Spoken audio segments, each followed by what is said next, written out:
성이 나가지고 아벨을 갖다 돌로 죽인 일이 있었습니다. 모세율법에는 살인하는 자는 반드시 죽이라고 그랬는데, 그럼 가인이 아벨을 돌로 쳐 죽였는데 하나님께서 모세율법의 법으로 따지면 당장 죽여야 되겠는데, 그때는 모세율법이 없을 때인 만큼 하나님께서 그 가인에게 죽이지 않고 벌을 내리지 않았습니다. 벌을 조금 내려 결국 네가 그렇게 아우를 죽였으니까 넌 내 앞을 떠나서 넌 여기 있지 못하다 해가지고 결국 유랑민이 되듯이 그렇게 되기로 했습니다. 그러니까 모세율법을 따지면은 당장 죽여야 될 게지만, 그땐 너 사람을 죽이면은 너는 죽는다 하는 그런 말도 없었고, 사람을 죽이는 데에 대해서는 법이 거기에 기록되어 있지 않기 때문에 살인을 했지만은 그를 갖다가 심한 형을 내릴 수 없었던 것입니다. 그러면 그 외에도 여러 가지 제목이 있는데, 지금은 우리 대한민국에도 법이 있고 성경에도 법이 있습니다. 그러니까 모세율법 10가지 십계명이 있죠. 이 십계명을 아마 기독교인들 쳐놓고는 전부 십계명을 중심으로 해가지고 그게 죄다 죄가 아니다 하는 것을 거기서부터 마음에서 양심의 가책을 받고 우리 마음의 죄를 정하게 되고 이렇게 되는데, 그럼 전에 지은 죄로 말미암아 우리가 사망에 이르게 되는데, 여기서 뭐를 없애면은 다시 살 수 있냐면 죄를 없애면은 사는 길이 여기서 열립니다. 그래서 이제 사는 길을 주시기 위해서 예수님이 1900년 전에 오셔가지고 새로운 법을 줬습니다. 그럼 새로운 법을 어떻게 줬냐면, 옛날에 10가지 계명을 그대로 두면은 침례를 받아도 또 한 가지죠. 그렇지만은 예수님이 오셔가지고 새 언약을 줬는데, 새 언약은 6월절 성만찬 예식에 떡과 포도즙을 먹고 마심으로써 너희 속에 생명이 있다 하는 이런 아주 생명의 언약을 주셨습니다. 그럼 생명의 언약을 우리 사는 법을 주는데, 이 사는 법을 주는 데 있어서도 전에 그 죄라는 것을 이걸 어떻게 해야 된다 이 말입니다. 그냥 없앨 수는 없는 게고, 전에 지은 거는 죄값은 사망이라고 했어요. 죄값은 사망이라는 건 6장 23절에 보면 죄의 삭은 사망이요 하나님의 은사는 그리스도 예수 우리 주 안에 있는 영생이니라. 그게 죄의 값은 사망이니까 언젠가는 우리가 죽어야 되는 것입니다. 그럼 이 죽는 것을 어떻게 아주 죽어버리면 곤란하니까 미리 죽는 법을 갖다가서 성서적으로서 우리 죄를 장해 지내는 법이 있는데, 그 장해 지내는 법을 하나 보겠습니다. 골로새 2장 12절이요. 너희가 세례로 그리스도와 함께 장사한 바 되고 또 죽은 자들 가운데서 그를 일으키신 하나님의 역사를 믿음으로 말미암아 그 안에서 함께 일으키심을 받았느니라. 또 너희의 범죄와 육체의 무할례로 죽었던 너희를 하나님이 그와 함께 살리시고 우리에게 모든 죄를 사하시고. 여기 보면은 이 세례라고 하는 말은 씻는다는 뜻인데요. 이 원어에는 이 세례로 되어 있지 않냐고 바프테시마라고 우리 죄를 매장하는 걸로 되어 있습니다. 장례를 지내는 거. 장례 지내는 걸로 되어 있는데, 그래서 침례라고 하죠. 침례라고 하는데 왜 그럼 여기다가 세례라고 썼느냐 하면은, 이건 천주교로부터 시작해서 선주교는 영세라고 하고 각 장로교, 감리교 이런 데는 이제 세례라고 합니다. 그 세례라고 하는 것은 물 조금 이마에다 이렇게 찍어 발라놓고 그렇게 하고 이제 살았다 이런 식으로 되어 있죠. 그러나 근본적 예수님으로부터 이 침례를 받는 것이 이제 쭉 내려오는데, 이 역사책을 보면은 예수님으로부터 초대교회 당시에는 전부 침례를 받았습니다. 그러니까 여기 지금 글자를 우리가 한번 받아보세요. 세례로 그리스도와 함께 장산받되고 이렇게 기록됐단 말이에요. 그러면 시층으로서 예수님과 함께 장사 지냈다 이렇게 되면 말이 안 되죠.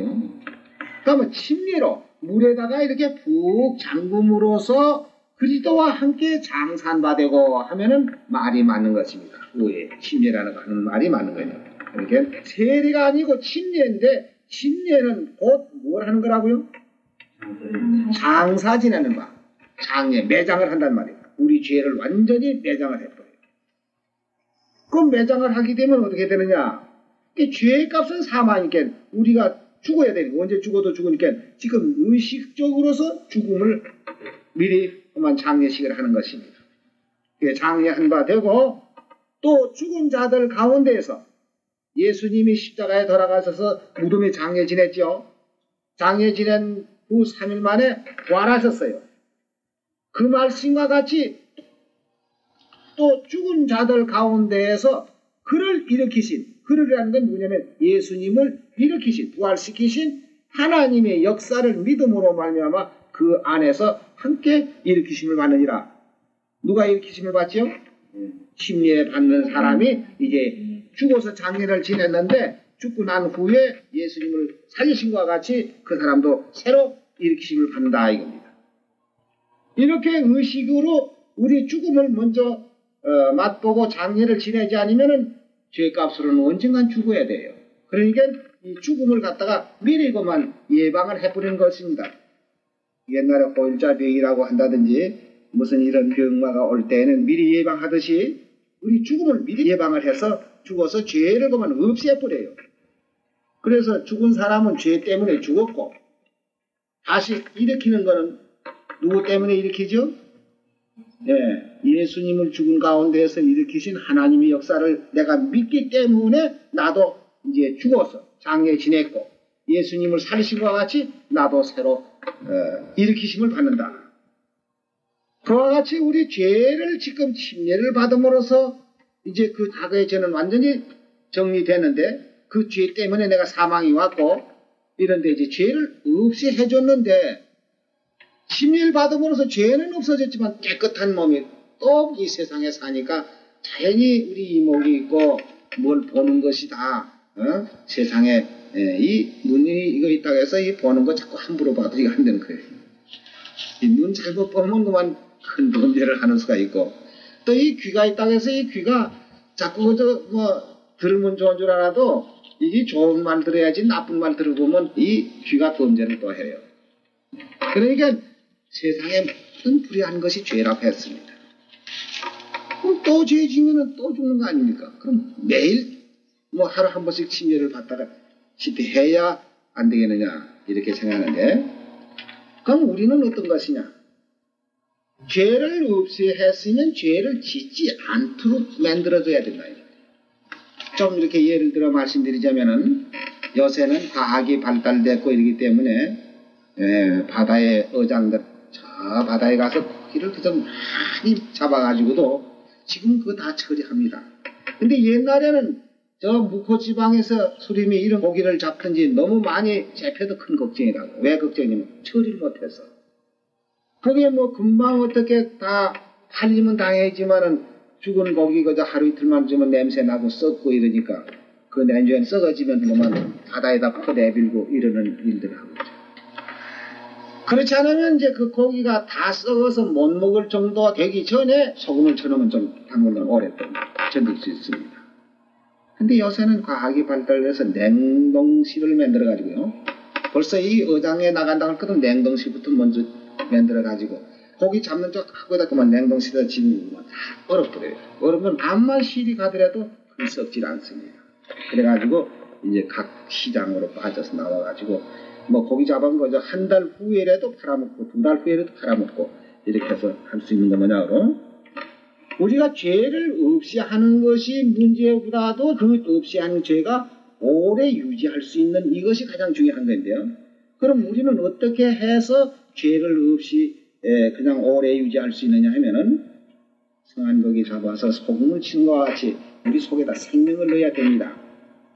생명을 넣어야 되는데 어떤 사람은 침례가 여기 침례라고 하지 않으시게 세례를 하니까 씻는다. 그래서 장로이나 감히 물욕을 조금 얹혀놓고 그렇게 놓고는 이제 다 씻었다. 이제 깨끗하다. 이렇게 해서 하는데 이 침례라는 것은 우리 죄를 씻는 게 아니라는 것을 베드로 전서 3장 여기 21절에 보면은 잘 설명하고 있습니다. 물은 예수 그리스도의 부활하심으로 말미암아 이제 너희를 구원하는 편이 곧 세례라. 육체의 더러운 것을 제하여 버림이 아니요 오직 선한 양심이 하나님을 향하여 찾아가는 것이라. 저는 하늘에 오르사 하나님 우편에 계시니 천사들과 권세들과 능력들이 저에게 순복하느니라. 여기 침례 받는 것이 우리 더러운 것을 씻는 것이 아니라. 그럼 더러운 것을 씻는 게 아니고 뭐냐? 오직 선한 양심이 하나님을 향하여 찾아가는 것이라고. 그럼 선한 양심이 죄가 있고도 선한 양심이 가질 수 있습니까? 없이. 죄 가지고도 선한 양심을 가지고 있어요? 예. 하나님하고 우리 사이를 이 갈라지게 한 것이 무엇이냐 하는 것, 그것부터 우리가 알아야 되겠네요. 자, 이사야 59장 1절에서부터 보겠습니다. 여호와의 손이 짧아서 구원치 못하신 바니요 귀가 둔하여서 듣지 못하신도 아니라 오직 너희 죄악이 너희와 너희 하나님 사이를 내었고 너희 죄가 그 얼굴을 가리워서 너희를 듣지 아니하게 함이니 이는 너희의 손의 피가 너희 손가락의 죄악이 더러웠으며 너희 입술은 거짓을 말하며 너희 혀는 악독을 바람이라. 자, 이런데 이걸 가지고 선한 양심 하나님 찾아갈 수 있어요? 죄는 양심이 허락을 안 하는 것입니다. 내가 죄를 가지고서 나 깨끗하다, 하나님하고 내가 동행할 수 있다 하고 하나님 뒤에 줄줄 따라다닐 수 있느냐면 그렇게 될 수가 없어요. 그러니까 여기 베드로 전서 3장 21절에 그 물은 하는 말은 여기 노아 홍수 때에 노아의 식구 8사람이 구원받은 그 물을 말하는데 이 물은 예수 그리스도의 부활하심으로 말미암아 이제 너희를 구원하는 편이 곧 세례라.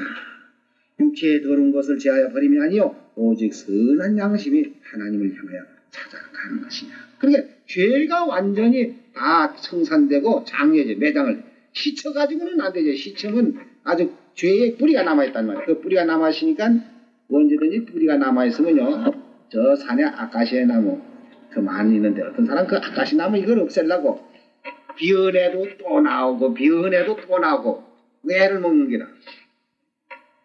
그래서 이 사람이 비다가 못해서 이래가지고 안 된다. 그래서 이제 그때는 막 꽃게를 가서 부럭지를 막 파내 그래요. 그래 놓으니까 이제 그게 안 나온다. 죄를 씻어서야 안 되죠. 그러니까 장애를 지내는 겁니다. 그렇게 해서 이제 완전히 죄의 뿌리를 빼서 내버리고 이제 선한 양심을 가지고 하나님을 향하여 찾아가는데 그럼 침례받고 또 지으면 어떡할까요? 그러니까 침례받고 죄를 짓지 아니하는 이 새 언약이 있습니다. 새 언약. 요한복음 6장 53절에서부터 예수께서 이르시되 내가 진실로 진실로 너희에게 이르노니 인자의 살을 먹지 아니하고 인자의 피를 마시지 아니하면 너희 속에 생명 없느니라.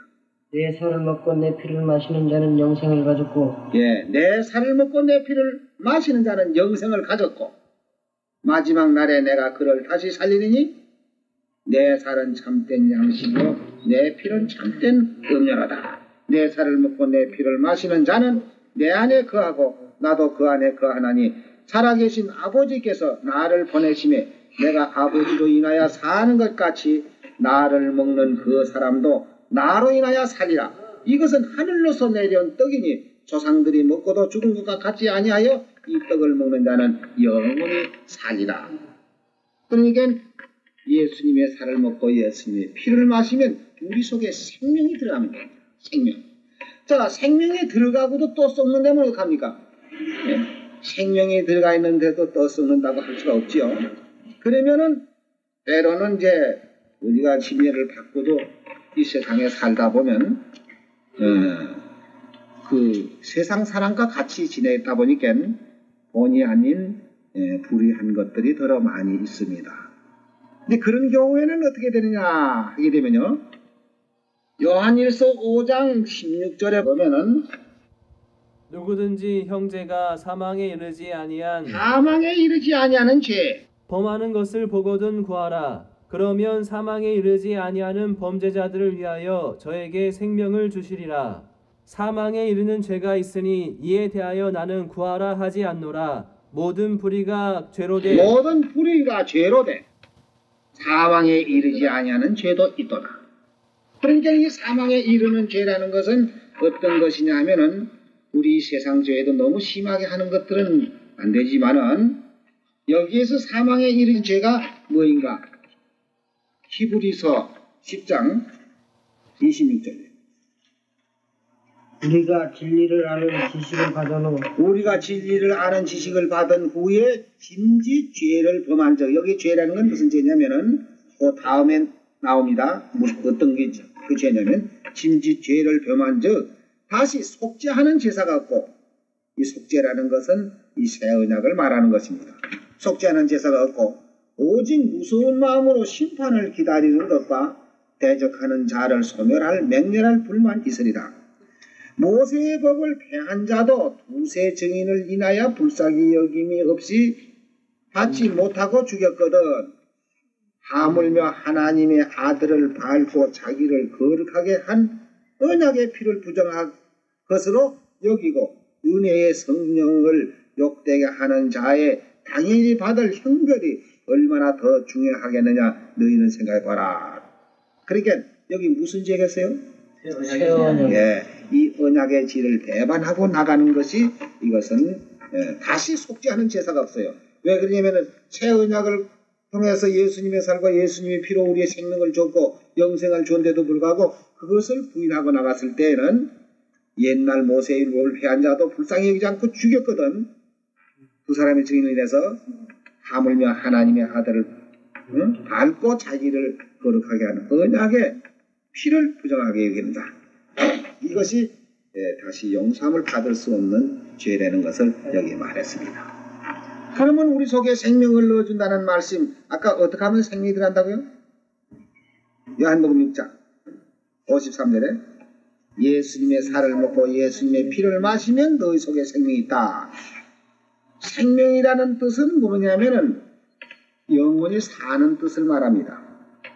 생명이 없으면 죽은 사람이고 생명이 있으면 산 사람입니다. 그러니까 생명이 있는 사람에게는 죽음이 있질 않지요. 그냥 영생이 항상 살아가지고 있기 때문에요. 근데 예수님의 살과 예수님의 피를 어떻게 우리가 먹고 마시느냐? 예? 그것이 누가복음 22장에서 우리가 볼 수 있습니다. 누가복음 22장 7절입니다.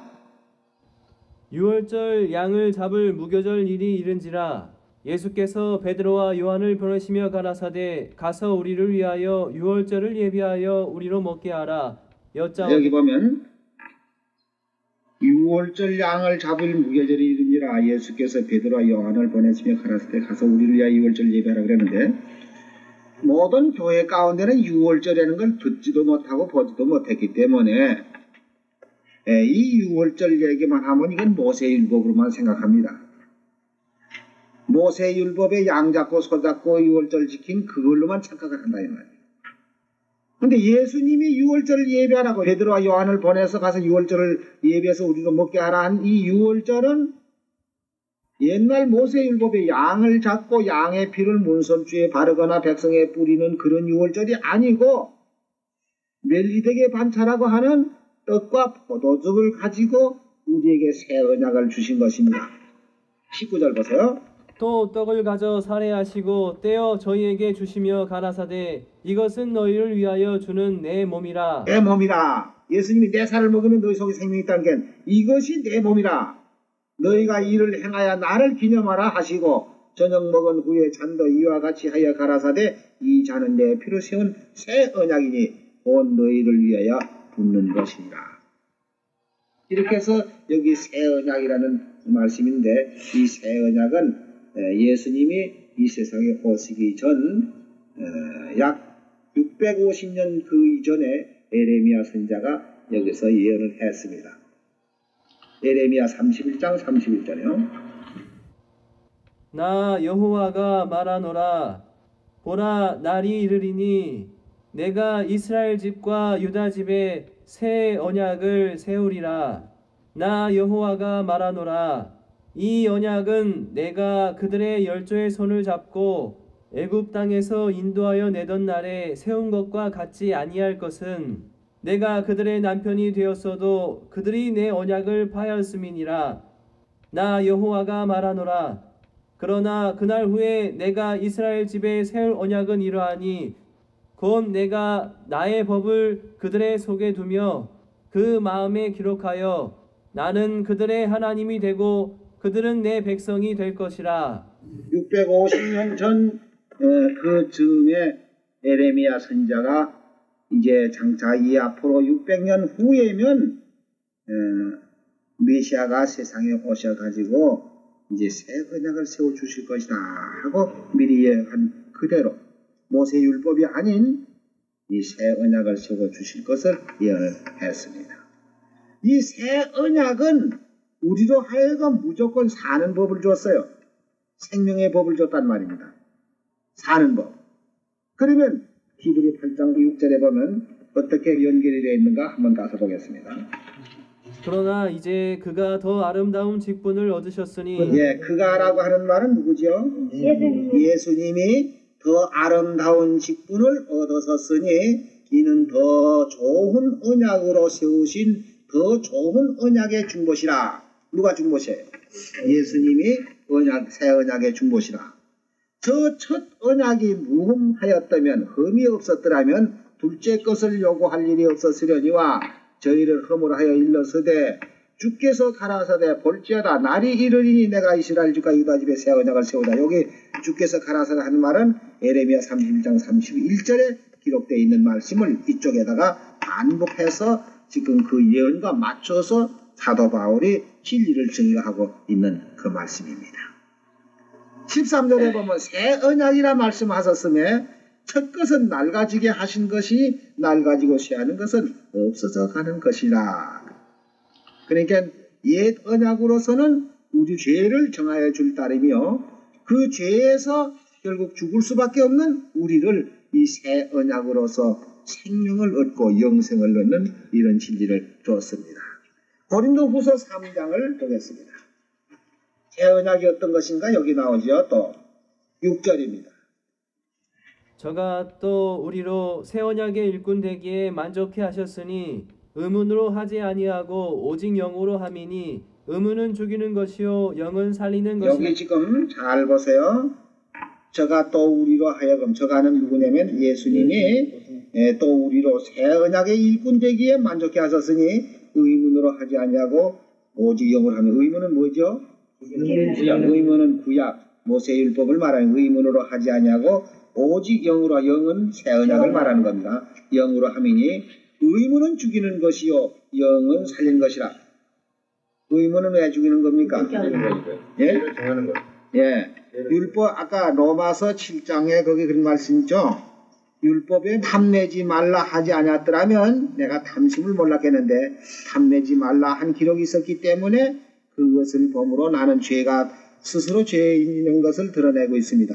그러면 그 의문은 그 십계명은 우리로 하여금 죽게 하는 것이요. 왜냐하면 죄를 정하기 때문에. 그러나 죽게 된 거기에서 영은 살리는 것이다. 그 죄에서 죽을 수밖에 없는 우리를 거기서 구속해내신 그 영에 세운 것으로 분명히 되는 것입니다. 그래서 돌에 서서 새긴 죽게 하는 의문의 직분도 영광에 있어 이스라엘 자손들이 모세의 얼굴에 없어질 영광을 인하여 그 얼굴을 주목하지 못하였거든 하물며 영의 직분이 더욱 영광에 있지 아니하겠느냐. 네, 정죄의 직분이 영광에 있었은즉 의의 직분은 영광이 더욱 넘치리라. 그러니까 우리가 지금 새 언약이 일꾼이 됐고 하나님의 백성이 되어 있습니다. 새 언약으로서 우리는 살리심을 받고 영생에 들어가는 이렇게 약속이 되어 있습니다. 그러니까 이제 침례 받으면은 일단 우리 과거에 지은 죄는 없어지고 이제 6월절 성만찬 예시 떡과 포도즙을 먹고 마심으로써 우리 속에 생명이 있게 되는 것입니다. 그러므로 우리는 이제 옛 의문에 속해 있는 사람이 아니고 새 언약, 새 율법에 속해 있는 사람이 되죠. 이렇게 해서 우리는 영생에 들어가게 되는데 우리 침례를 받고 진리 안에서만 떨어지지 않고 우리가 어떠한 시험이 있더라도 진리 안에서만 떨어지지 않으면은 우리에게 주신 영생은 계속돼서 나가다가 영원한 하늘나라에 들어가게 되는 것입니다. 이 침례에 대해서는 여러 가지가 있지만은 우선 내 죄를 없이하는 것과 또 생명을 받는 것과 이렇게 해서 옛 언약에서 벗어나서 새 언약으로 새 정부 밑에서 새 언약에서 우리가 살고 있는 하나님의 권속이 되는 것입니다. 오늘 이것으로서 침례식에 대해서는